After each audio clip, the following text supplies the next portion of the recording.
all of you. I am Sadhana Kumari from Mahatma Gandhi शिक्षण संस्थान दरभंगा, वर्ग तृतीय, विषय संस्कृत। बच्चों, आज मैं आपके चैप्टर 8 को लेकर उपस्थित हुई हूँ। चैप्टर 8 को मैं आपको पढ़ा चुकी हूँ, जिसका कि शीर्षक है अधिकरण कारक। आपका ये चैप्टर 8 है, उसका शीर्षक है अधिकरण कारक का। अधिकरण कारक के विषय में मैंने आपको जानकारी प्रदान कर दी कि अधिकरण कारक किसे कहते हैं, एवं मैंने आपके इस चैप्टर को भी पढ़ा दिया है। ये तो प्रथम दिन का कार्य था। उसके बाद जब मैंने अभ्यास कार्य को प्रारंभ करवाया, इससे पहले मैंने इसके शब्दार्थ और अधिकरण कारक जो आपका शीर्षक है, इसके विषय में मैंने आपको जानकारी दी कि इसे किसे कहते हैं। आइए देखते हैं आपके करवाए गए कार्यों को, और जो कार्य मैं आपको करवाऊंगी उसे। आपका चैप्टर 8, इसका कि शीर्षक है अधिकरण कारक। इस अधिकरण कारक में जो आपका चैप्टर 8 है, इसमें दिए गए आपके जो इस चैप्टर 8 को मैं पढ़ा चुकी हूँ, इसके हिंदी अर्थ को भी मैं बता चुकी हूँ। अब मैं इसके अभ्यास कार्य को करवा रही हूँ। अभ्यास कार्य को प्रारंभ करवाने से पहले, जैसा कि मैं हमेशा करती हूँ, कि मैं पहले शब्दार्थ लिखवाती हूँ।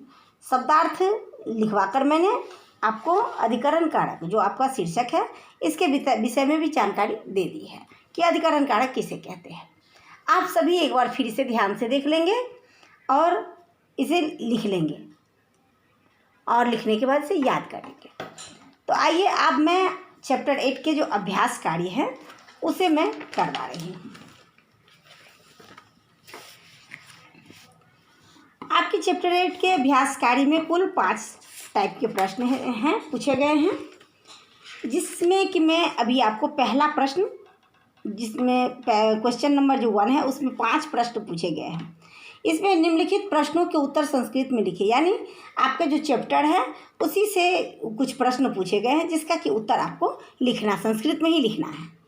तो ये चारों प्रश्नों के उत्तर मैं अभी आपको लिखकर बताऊंगी कि इसके आंसर क्या होंगे।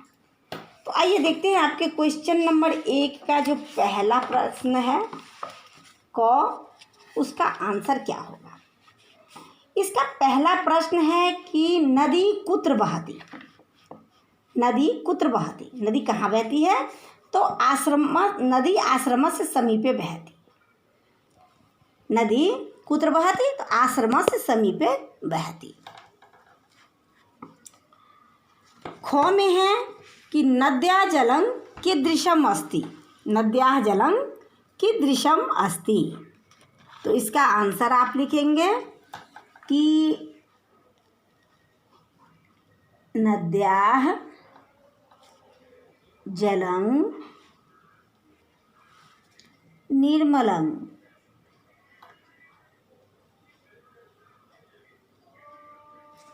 स्वास्थ्यकरं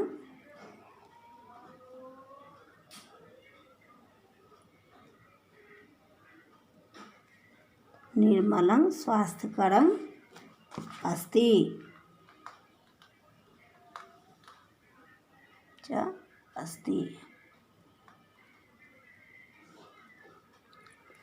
नदी का जल निर्मल और स्वास्थ्यकर है, स्वास्थ्यवर्धक है। आश्रमे मुनियः किं किं कुर्वन्ति। आपका गौ में जो क्वेश्चन पूछा गया है वो है कि आश्रमे मुनियः किं किं कुर्वन्ति। आश्रम में मुनि क्या क्या करते हैं? तो इसका आंसर होगा कि आश्रमे मुनयः हवनं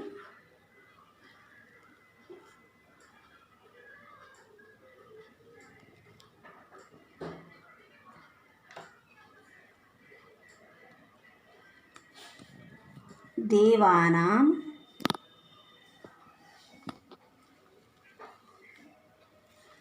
च अर्चनं कुर्वन्ति।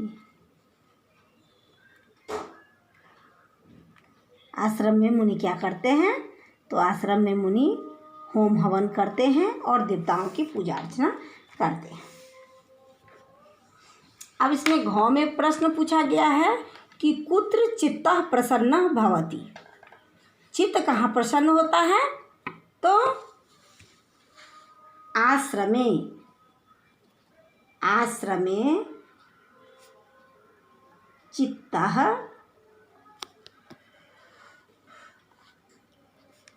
प्रसन्नः भवति।